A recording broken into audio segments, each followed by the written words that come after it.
भारत ने चांद पर पहुंचकर इतिहास रच दिया।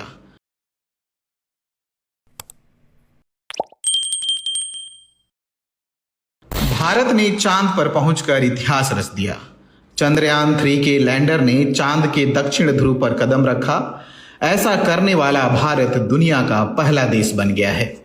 चंद्रयान-3 मिशन के तहत चंद्रमा के साउथ पोल पर सॉफ्ट लैंडिंग के बाद इसरो के वैज्ञानिकों का काम और बढ़ेगा। वैसे तो चांद की सतह पर उतरने वाले लैंडर और रोवर चंद्रमा पर एक ही दिन काम करेंगे, लेकिन एक लूनर डे यानी चांद पर एक दिन धरती के 14 दिन के बराबर होता है। ऐसे में लैंडिंग के बाद धरती पर अगले 14 दिन वैज्ञानिकों के लिए खास होंगे। इस दौरान वैज्ञानिक चंद्रमा से भेजे गए डेटा का अध्ययन करेंगे। चांद की सतह पर उतरते ही पहले विक्रम लैंडर का साइड पैनल खुलेगा, जिससे रोवर प्रज्ञान के लिए रैंप यानी उतरने के लिए रास्ता बनेगा। चांद की सतह पर उतरने के 4 घंटे के बाद रोवर प्रज्ञान लैंडर से बाहर निकलेगा। प्रज्ञान अपने नेविगेशन कैमरे के जरिए आसपास का माहौल भांपता रहेगा। प्रज्ञान में इसरो का लोगो और तिरंगा लगा हुआ है। जैसे जैसे प्रज्ञान आगे बढ़ेगा, चांद की सतह पर भारतीय तिरंगा और इसरो का लोगो बनता चला जाएगा। प्रज्ञान बाहर निकलते ही 1 सेंटीमीटर प्रति सेकंड की रफ्तार से चांद की सतह पर चलेगा। ये 6 पहियों वाला एक रोबोटिक व्हीकल है जो 500 मीटर तक के इलाके में चलकर पानी और वहां के वातावरण के बारे में जानकारी जुटाएगा। हालांकि इसरो प्रमुख एस सोमनाथ ने टाइम्स ऑफ इंडिया से कहा कि प्रज्ञान कितनी दूरी तय करेगा इस बारे में अभी अंदाजा नहीं लगाया जा सकता है, क्योंकि ये कई चीजों के आधार पर किया जाएगा। अंतरिक्ष यान अक्सर अपने साथ कुछ उपकरण ले जाते हैं जिन्हें पेलोड कहा जाता है।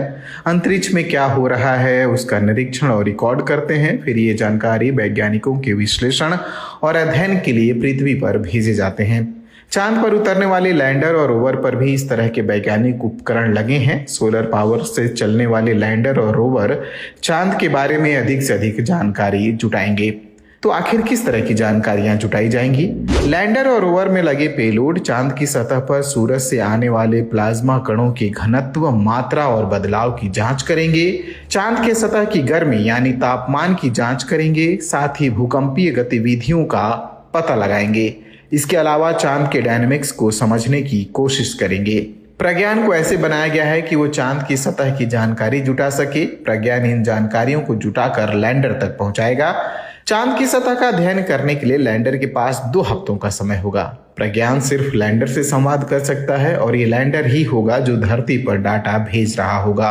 हालांकि इसरो का कहना है कि चंद्रयान-2 ऑर्बिटर का भी इस्तेमाल कम्युनिकेशन के लिए किया जा सकता है, क्योंकि चंद्रयान-2 के ऑर्बिटर ने लैंडर से सफलतापूर्वक संवाद किया था। विक्रम और प्रज्ञान को एक चंद्र दिवस यानी धरती के 14 दिनों तक काम करना है। अगर इससे ज्यादा की अवधि तक चंद्रयान-3 को टिके रहना है तो उसे चांद की ठंडी रात यानी -238 डिग्री सेल्सियस के साथ सुरक्षित रहना होगा। इसरो प्रमुख ने कहा कि ऐसी संभावनाएं हैं कि विक्रम और लैंडर दोनों के पास एक अतिरिक्त लूनर डे होगा। विज्ञान और प्रौद्योगिकी मंत्री जितेंद्र सिंह का कहना है कि हम चांद के दक्षिणी ध्रुव पर इसलिए उतरना चाहते हैं क्योंकि हम उन चीजों को खोजना चाहते हैं जो अब तक नहीं खोजी गई। हमें डार्क क्रेटर्स की जो तस्वीरें मिली हैं उससे ये लगता है कि वहां पानी है। अगर चंद्रयान-3 को चांद पर पानी होने के और साक्ष्य मिले तब वैज्ञानिक दृष्टि से नए रास्ते खुल सकते हैं।